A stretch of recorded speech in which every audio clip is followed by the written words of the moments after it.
Magandang araw sa inyo lahat. Ako po si Banan Bayat. Ito na nga, pag-usapan na natin ang mga may init na issue. Grabe ho, ladies and gentlemen, people in the house. Mga kababayan natin, grabe ho. Monday pa lang ay malupit na balita na ho kagad. Kasi ho, kanina nangyari, nagsapukan po sila. Ha? Nag-wrestling. Nagbanatan po sila sa Senado kaganina at tindi ho ng mga napangyayari kanina. Pahiyang-pahiya ho si Soto. Kasi naman po to si Soto, talaga nga naman din nabuking siya, halatang halata booking na booking siya.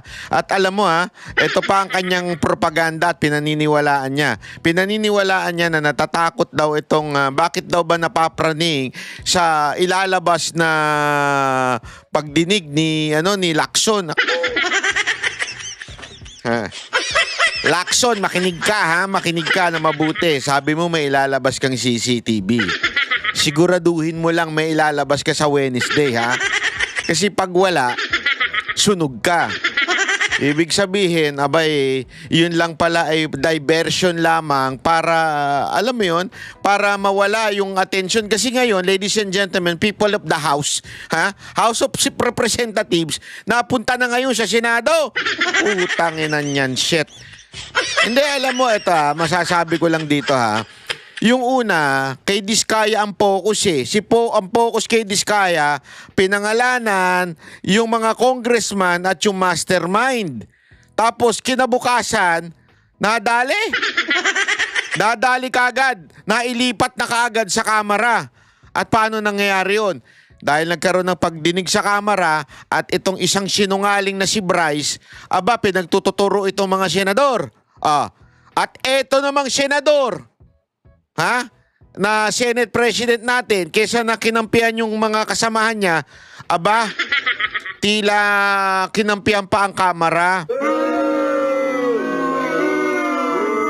Kaya tuloy nasasabihan na tuta ni Romualdez kasi kesa na proteksyonan mo yung sarili mo, yung iyong kasamahan, hindi. Ikaw ay biglang bumaling kasi alam mo ito wala naman sanang masama kung sakasakaling talagang mga senador ang may problema. Wala namang masama. Patayin natin. Hindi, wag naman patayin. Banat bay naman Hindi kasi naalala ko lang yung death penalty. Hindi. Kung may kurap sa Senado, banatan natin yan. Kaliwat kanan. Minuminuto. Banatan natin yung senador na yan. Kaya lang ang problema, meron nang sinabi, yung si Diskaya. Ang dami niya ng pinangalanan ng congressman. Ultimong mga mastermind pinangalanan na niya. Parang nawala. Ibalik natin doon kay Diskaya. Ang problema kasi, halatang diversion yung ginawa na nilipat ngayon sa dalawang senador. Yung mga character assassination doon sa dalawang senador. Napaka-obvious Tanga na lang makakapagsabi na hindi dinivert yung talagang tunay na revelasyon. Yun yung kay Diskaya, di ba? Apaka-obvious naman. Bobo na lang makakapagsabi na walang pag-diversion na naganap. Anyway, ito, ipapakita lang natin yung mga salpukan sa Senado. Ang lupit po kasi. At alam nyo, ladies and gentlemen, pahiya ho, umiyak ho si Soto.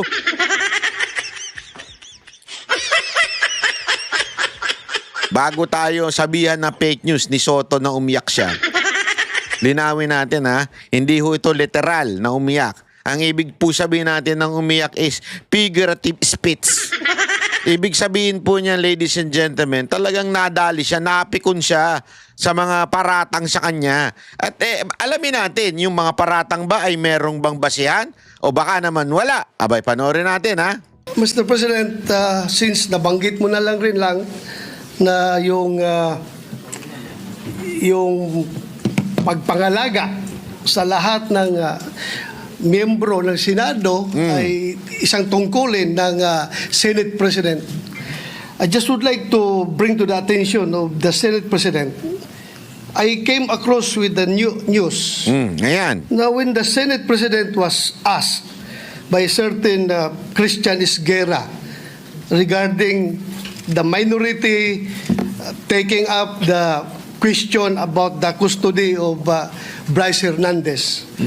Ito po ang sagot ng ating Senate President, which I find it very, very, very sad because Very strange. being the Senate President, we hope that you are going to take care of not only the majority, because you're not the majority leader, you are the Senate President, and we hope that the majority and the minority will be taken care of by the leadership of the Senate. Yan dapat.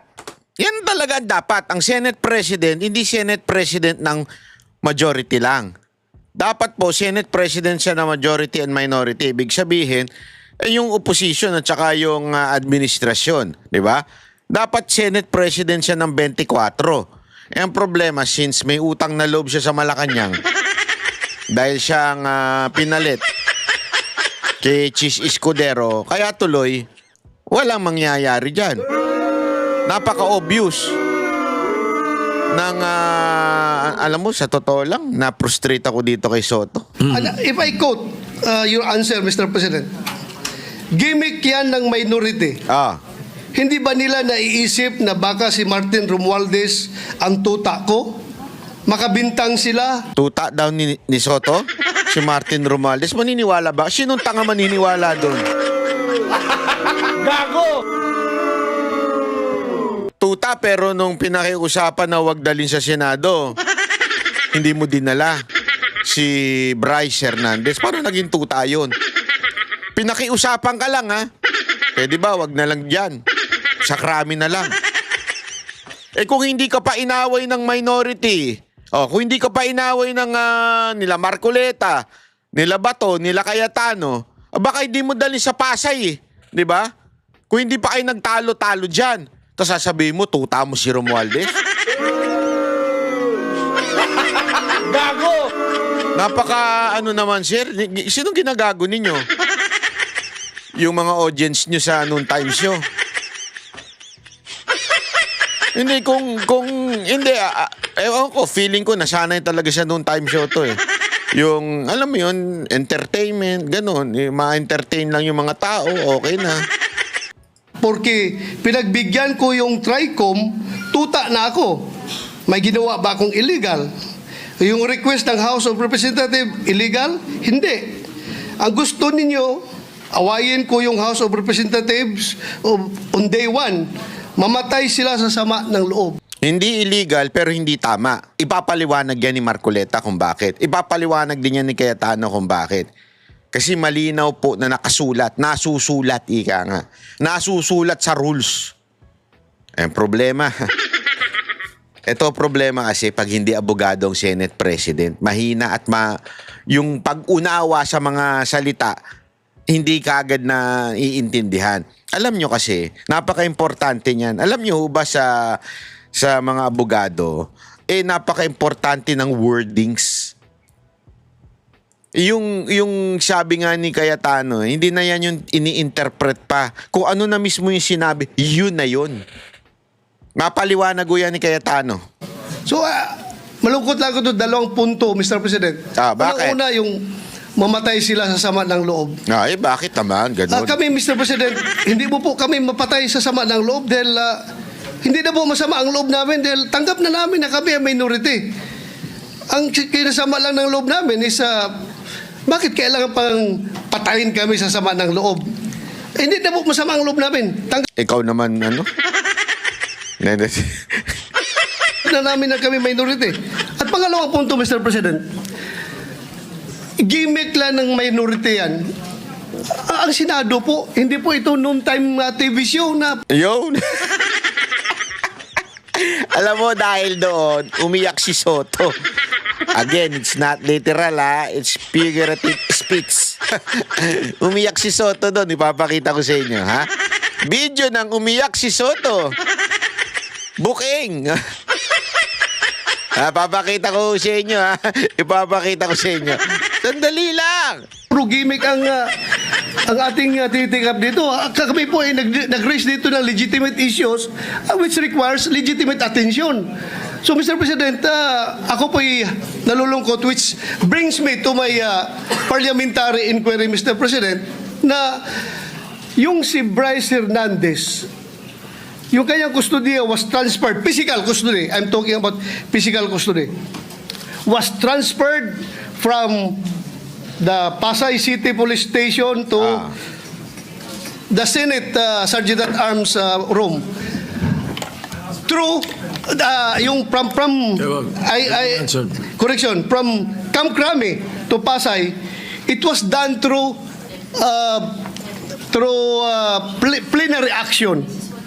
Now, lately we heard that he was again transferred from Pasay to the Senate without plenary action.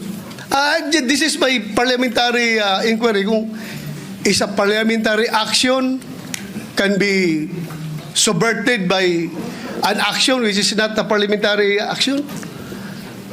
Yun lang tanong ko. Matter of procedure lang, Mr. President.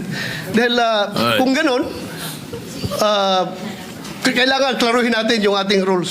Thank you, Mr. President. Before I recognize the majority leader to place on record the recommitment of Mr. Hernandez, when I said namatay sila na sama ng loob, we were addressing the trolls. Because it was the trolls who were saying something to that effect.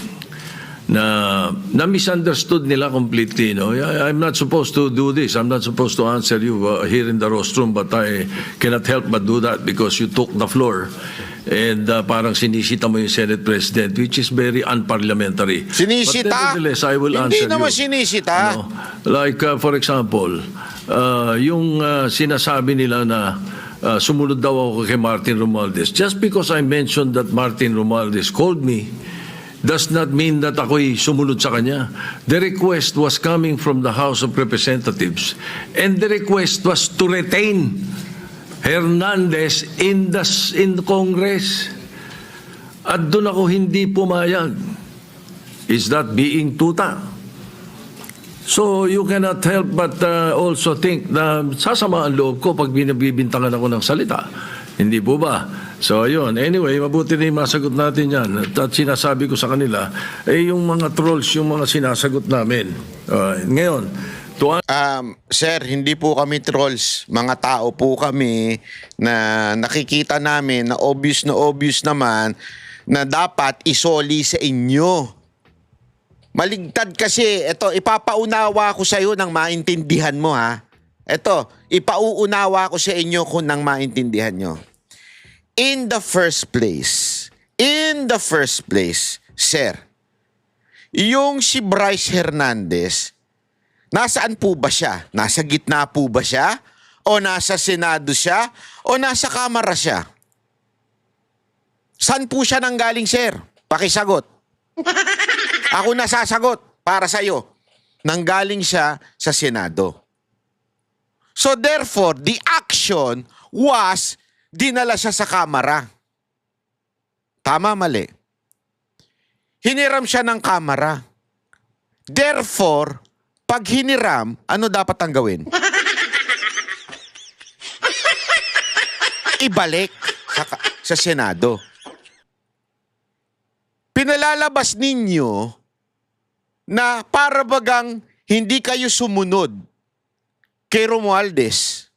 Hindi nyo siya pinayagan na itago nila si Bryce. So sinasabi mo ngayon na baka tuta mo pa si Romualdez kasi hindi ka pumayag na magstay doon si Bryce. Because you were coming from na si Bryce ay nanggaling sa Kamara. Which is totally wrong. Bakit po? Si Bryce nanggaling sa Senado. Therefore, what is the basic truth? Kailangan isoli siya sa Senado. So ano yung fact doon?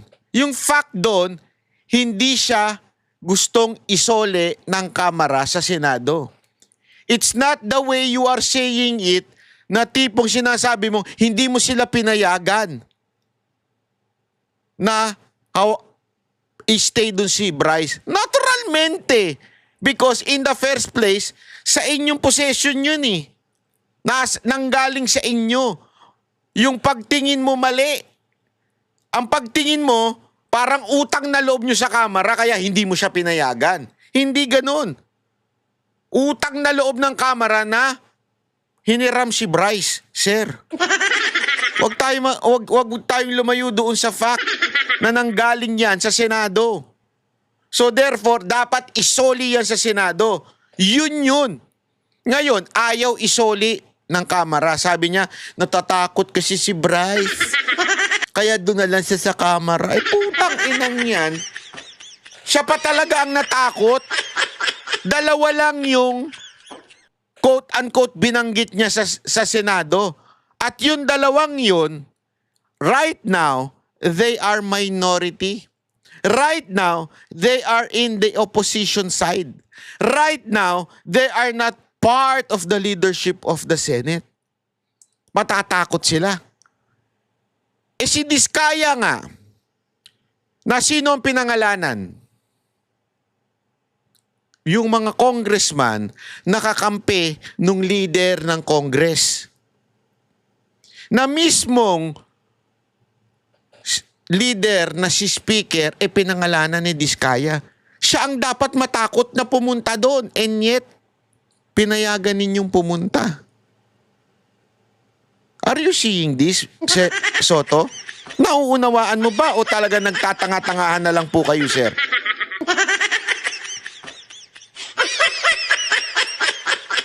Matatakot ka na oposisyon yung sinuplong mo, wala nang kapangyarihan. Again ganun yun eh. Yan yung sinasabi ni Bryce eh. Natatakot ako na baka anuhin ako sa Sandali. Pinangalanan mo ba si Soto? Pinangalanan mo ba si Ping Lacson? Hindi. Ba't ka natatakot? Sila ang boss ngayon. Tama, mali. Tama, mali, sir. Ginagalit niyo ko eh. Ito si Diskaya nga ang dapat matakot dahil pinangalanan niya ilang congressman na bata nung leader. Hindi lang yun ang pinangalanan niya. Pinangalanan niya mismo yung leader. Pinangalanan niya yung kanang kamay ng leader. Anak ng tutsang kalabaw, hindi ka ba matatakot doon? And yet, pinayagan ninyong pumunta sa Senado. Tapos ngayon, babaligtarin yung istorya, tutaan ninyo si Romualdez. Sino niloloko nyo? Gago! Tuloy, sir. Sir, the issue of Mr. Hernandez, the majority leader may read the recommendation or the recommitment of Mr. Hernandez to the Senate custody. Yes, Mr. President. Mr. President, with the permission of the body, we made a study on the action that transpired the last 2 days on the recommitment of Bryce Hernandez dito po sa atin sa Senado. To put on record, this is how it transpired. Last week, it was requested by, of course, the House of Representatives that we detain him in the House of Representatives. Hindi po kayo pumayag. Ang sabi nyo, kung ganun po ang gusto ni Hernandez kasi ayaw niyo pong bumalik dito, ang sinabi mo, hindi pwede. Dapat neutral and safe area dun po sa PNP Custodial Center. Hindi. Wrong. Pasensya ka na, Subiri. Mali yung paggamit mo nang hindi siya pumayag. Ano ang kagustuhan ni Bryce? Ako magtatanong sa'yo, sana masagot mo, ano kagustuhan niya? Hindi siya maibalik sa Senado. Tama, mali? Ano ang kagustuhan ni Bryce? Hindi siya maibalik sa Senado. Baguhin natin, ibahin natin ng halimbawa. Anong kagustuhan ni Bryce? Adobong manok o kare-kare? Adobong manok ang gusto niya. Di ba? Ano ang binigay natin? Di ba? Anong binigay nyo? Binigyan nyo ba siya ng adobong manok? O binigyan nyo siya ng kare-kare? Dahil yun ang dapat kare-kare. Ay, hindi pala. Huwag na kare-kare, chapsuy. Ano ibig ko sabihin? Kunwari sa isang tao, kailangan niya maging healthy. Yun ang basic. Chapsuy dapat ang kainin niya para vegetable. Sabi nung tao, hindi, ayoko ng vegetable. Gusto ko adobong manok. Sasabihin mo, hindi natin pinagbigyan si Bryce. Bakit? Ano binigay mo? Adobong baboy. So sinasabi mo ngayon, yun yung gitna. Kasi hindi nyo pinagbigyan si Bryce by asking gusto niya adobong manok pero binigay mo na lang adobong baboy. Hindi. Ano ang tama? Ang tama, ibalik siya o kumain siya ng chapsuy. Naintindihan nyo? Kasi parang ang dating, ang tama ay yung middle. Hindi yun ang tama, hindi yung middle. Ang tama is ibalik siya sa Senado.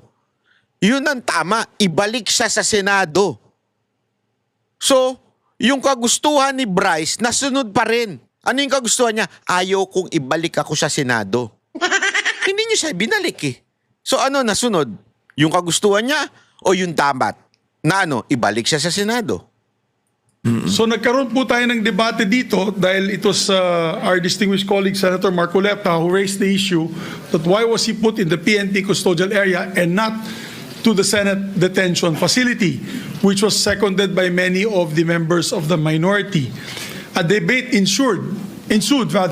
After the debate, I asked for a minute suspension and we all suggested na sa Pasay City Jail na lang po dahil malapit po sa Senado. So therefore, sinunod nyo yung kagustuhan ni Bryce na wag ako ibalik sa Senado.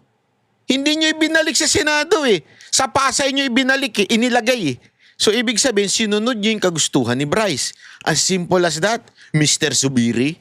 Pero let's not forget the fact that originally, the position of the minority was to bring him back to the Pasay City detention. It was only I who made the recommendation during the break that we keep it in Pasay City Jail because I approached the minority and you all agreed to my recommendation. And then after we started the session once more, the motion was done by the minority, graciously done by the minority, to move him instead to the Pasay City Jail.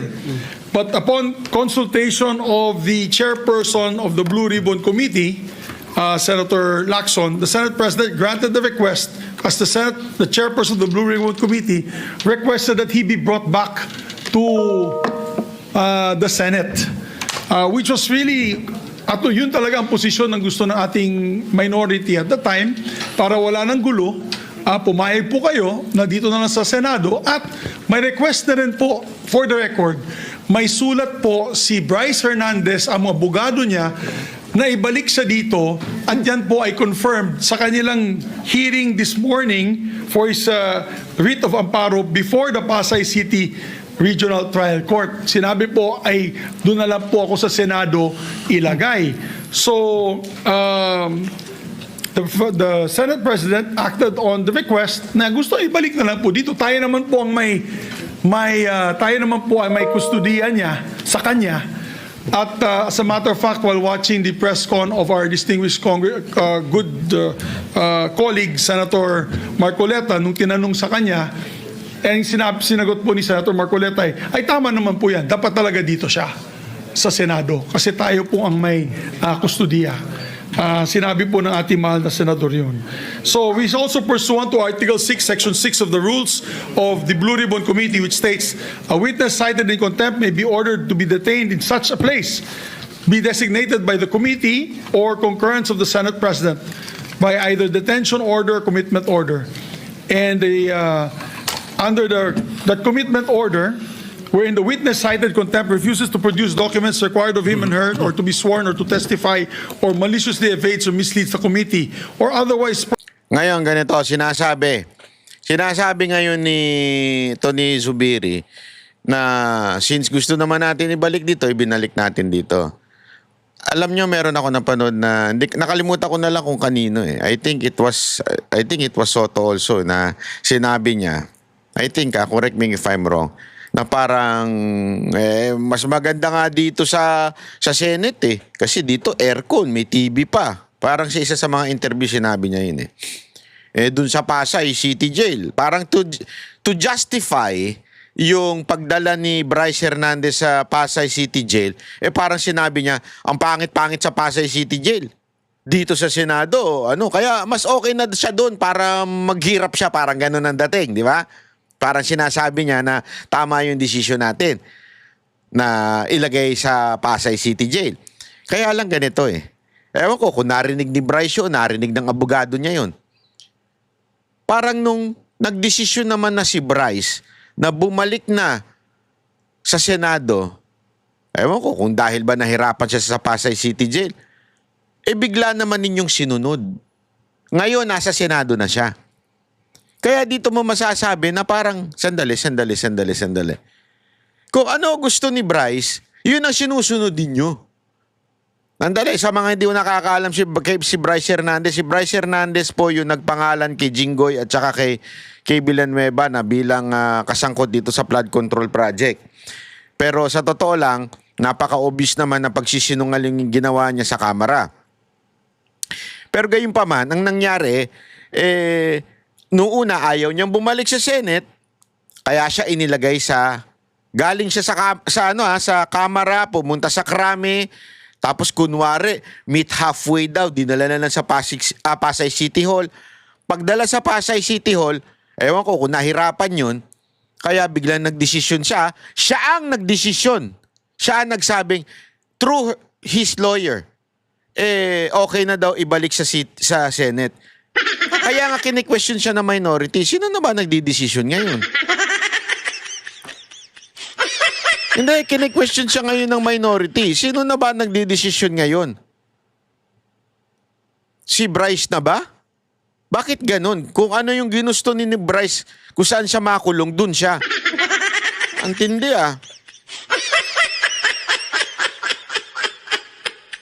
Hindi ang tindi ko ng nang nangyayari ngayon. Hindi, eto.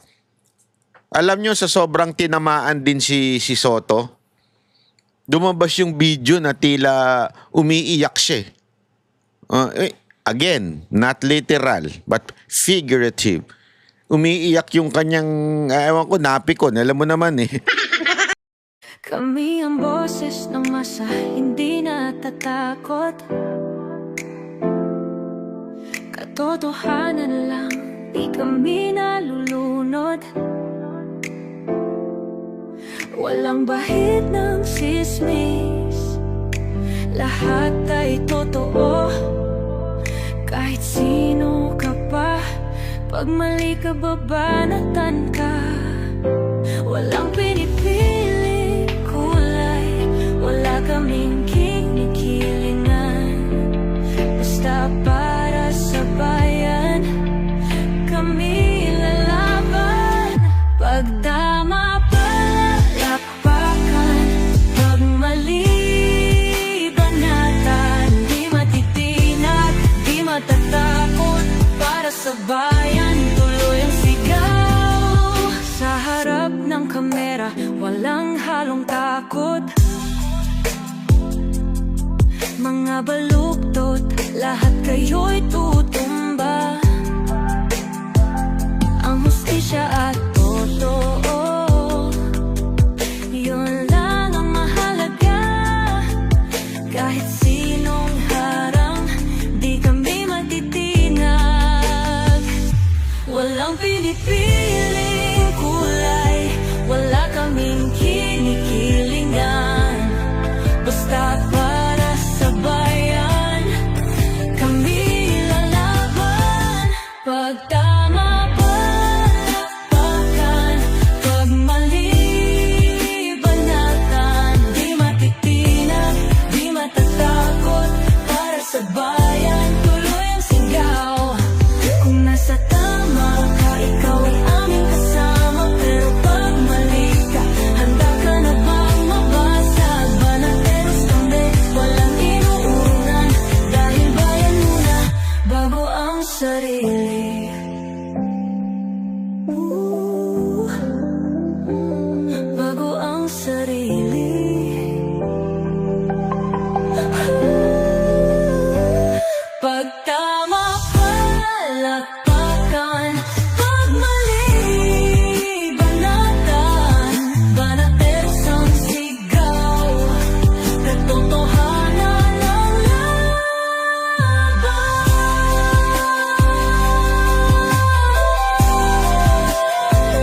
Ah.